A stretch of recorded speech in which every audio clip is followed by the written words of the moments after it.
Sir ନମସ୍କାର। ହଁ ନମସ୍କାର, ଜୟ ଜଗନ୍ନାଥ, ହରେ କୃଷ୍ଣ। ସାର୍ କ'ଣ କରୁଛନ୍ତି ସାର୍? ଏ କଲରା ଆଜି ବାଛା ହେଲା। ଆଜ୍ଞା କଲରା ଅଳ୍ପ ଲାଗିଥିଲା, ଏପଟ ସେପଟ ଟିକେ 6ଟା ଗଛ ଲାଗିଛି। ସାର୍ ଖାଇବା ଖର୍ଚ୍ଚ ଚାଲୁଛି।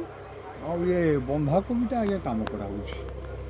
ସାର୍ ବହୁତ ବଢ଼ିଆ ବନ୍ଧାକୋବି ହେଇଛି। ସାର୍ କେମିତି କ'ଣ ବେଉଷଣ କରୁଛନ୍ତି ଏଇଟା କୋବିକୁ? କାଲକାଟା ଚାରା। କାଲକାଟା ଚାରା ହଁ, ସାର୍? ଏଇଟା କଲିକତା ଚାରା। ସେପଟ ଫୁଲଟା ବି କଲିକତା ଚାରା। କିନ୍ତୁ ସେପଟ ଯେଉଁ ଫୁଲଟା ଦେଖୁଛନ୍ତି, ସେ ଦୂର ହେଇଯାଉଛି ଦେଖନ୍ତୁ, ସେଇଟା ହେଉଛି ଆମର ଲୋକାଲ ଚାରା।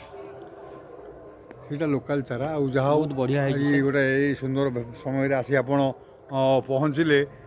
ଏଇଟା ଗୋଲ ବାଇଗଣ, ଏ ଫଳ ଆସିଲାଣି। ଶୁଣନ୍ତୁ ଆଜ୍ଞା, ସବୁଠୁ ବଡ଼ କଥା କ'ଣ ଜାଣିଛନ୍ତି? ପରିବା ଆପଣ କରିବେ ଘର ପାଖରେ ଜାଗା ଥିଲେ। ଗୋଟେ ସବୁଠୁ ବଡ଼ କଥା ଆମର ଯେଉଁଟା ମଣିଷର ପୁରା ଦରକାର, ସେଇଟା ହେଉଛି ଆନନ୍ଦ, ଖୁସି।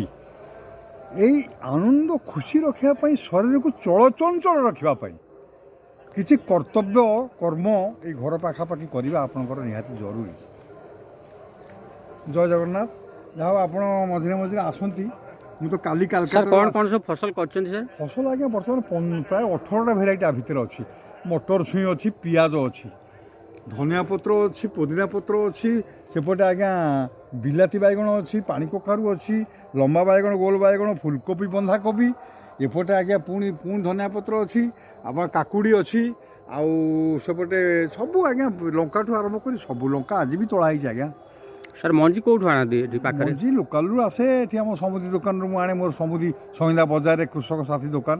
ସାର୍ ସାର ବ୍ୟବହାର କରନ୍ତି ଗଛରେ? ସାର ଆଜ୍ଞା ଖୁବ୍ କମ୍, ଖାଲି ଗୋବର କମ୍ପୋଷ୍ଟ ସାର। ଦେଖନ୍ତୁ ମୋର ସେପଟେ ଦୁଇ ପଟେ ରଖିଛି, ଗୋଟେ ଛେଳିର ସାର ରଖିଛି, ଆଉ ଗୋବର ସାର ରଖିଛି। ତାପରେ ଆମର ଯେଉଁ ଅଳିଆ, ଏଇ ଯେଉଁ କୋବି ପତ୍ର, ମୂଳା ପତ୍ର, ହଁ ମୂଳା ଆଜ୍ଞା ବେଶ ଶାନ୍ତି ମୂଳା ହେଇଛି ଆପଣଙ୍କୁ। କୀଟନାଶକ ସାର୍ ବ୍ୟବହାର କରନ୍ତି ନା ନାହିଁ? କୀଟନାଶକ ଆଜ୍ଞା ଜରୁରୀ ପଡ଼ିଲେ ଟିକେ ବାଇଗଣରେ ପଡ଼େ, ନହେଲେ ନାହିଁ।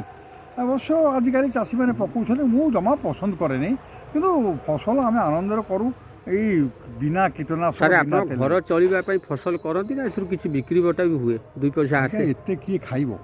କଲରା ଦୁଇଟା ଖାଇଲେ ଯଦି 5 କିଲୋ କଲରା ବାହାରିବ, ମୁଁ କ'ଣ ଖାଇପାରିବି ଆଜ୍ଞା? ବନ୍ଧୁବାନ୍ଧବ ଘର ଦିଆହେବ କମ୍ ମୂଲ୍ୟରେ, ଆଉ ସାଙ୍ଗସାଥି ବଜାରରେ ମଧ୍ୟ ଦିଆହେଉଛି।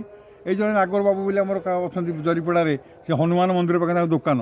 ସିଏ ଆସନ୍ତି ଏଠୁ କଲେକ୍ସନ୍ କରିଦେବେ। ଧନିଆ ପତ୍ର ନେଲେ କିଲେ, ପୁଣି କାଲି ନେବେ ଶାଗ, ମୂଳା।